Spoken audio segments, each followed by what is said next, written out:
Understanding coding is a weapon.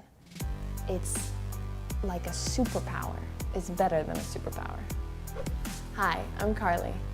I work in fashion, but I also consider myself a student.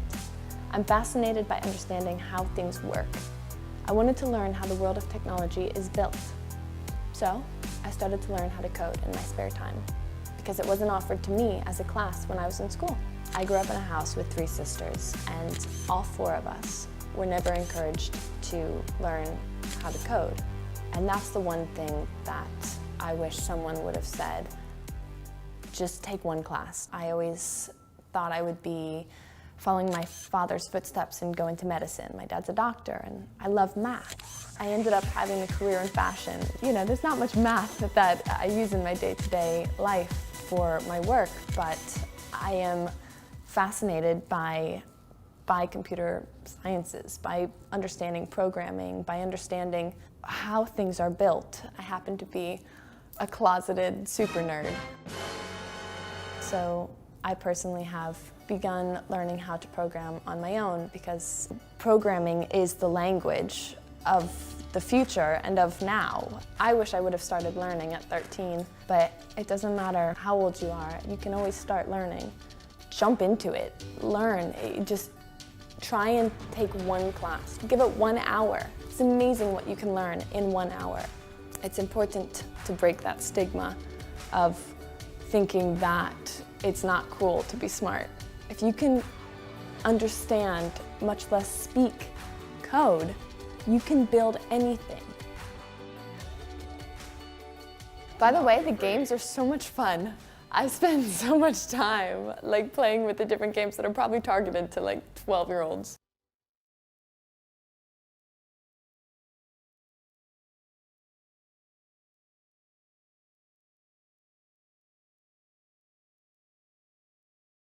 Welcome to Hour of Code, an introduction to the basics of computer programming, or as it's commonly called, coding. Code is all around you, and the results of coding are everywhere. Whether you're posting a tweet, watching a YouTube video, or even swiping a debit card, whatever happens, happens because of lines of code. In fact, just about anything with a plug or battery uses code, or computer programs, to do things. Lots of everyday items, phones, watches, microwaves, cars, have computers in them, and they all rely on code to make them work. So, what is code exactly? Code is a precise set of instructions a computer can understand. Think of it as a recipe. The instructions need to be precise, so whatever you're making turns out the way it should. And just like people in different parts of the world speak different languages, computers understand many different languages too, with names like Python, C++, Perl, and Visual Basic. They're all different in their own way, and similar to spoken languages, they share many of the same basic features. Today, we're going to write some code using a language called Touch Develop, but the ideas behind the code apply to any programming language. Select Let's Get Started to begin.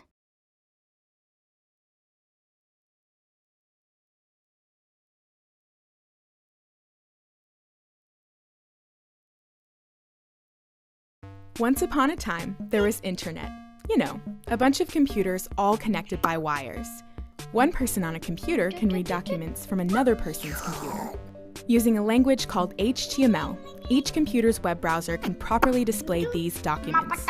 Add CSS to the mix, and you've got a beautifully styled web page. Nice. It is important to note that neither HTML nor CSS are programming languages. Back in 1995, a few people at Netscape started to wonder, what if there was a way to write a computer program for the browser? This way, when HTML and CSS get sent from one computer to another, you can also send over some programming. This code would run in someone's web browser and create an even better user experience. Thus, JavaScript was born. You're probably familiar with Twitter. They use a lot of JavaScript on their web page to do things, such as opening up a tweet in a bigger window, for instance. Also, any of the actions below a tweet will trigger some JavaScript to be run. If I click the star to favorite a tweet, JavaScript will tell the server, this tweet is now a favorite. If I click on reply, you can see the JavaScript behavior at work yet again, It focuses on the expanded reply box. All of this behavior is made possible by JavaScript.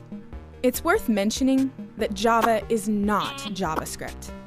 They are two separate programming languages.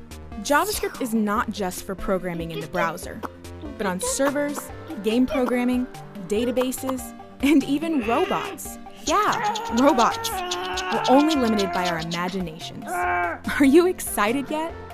To get started, if you're new to these parts, please take a moment to play through our free 5-minute tutorial on javascript.com. Or you can head over to our Getting Started page, where we've curated a list of free places to learn. On our news page, you can submit your own JavaScript news, read what other people have posted, subscribe to our weekly newsletter, or listen to our podcast. Welcome to the wonderful world of JavaScript. We hope you enjoy your stay.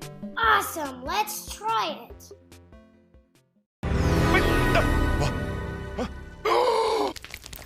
Zero 101100101. What does it mean? It's just gibberish. 1010011010. Ah!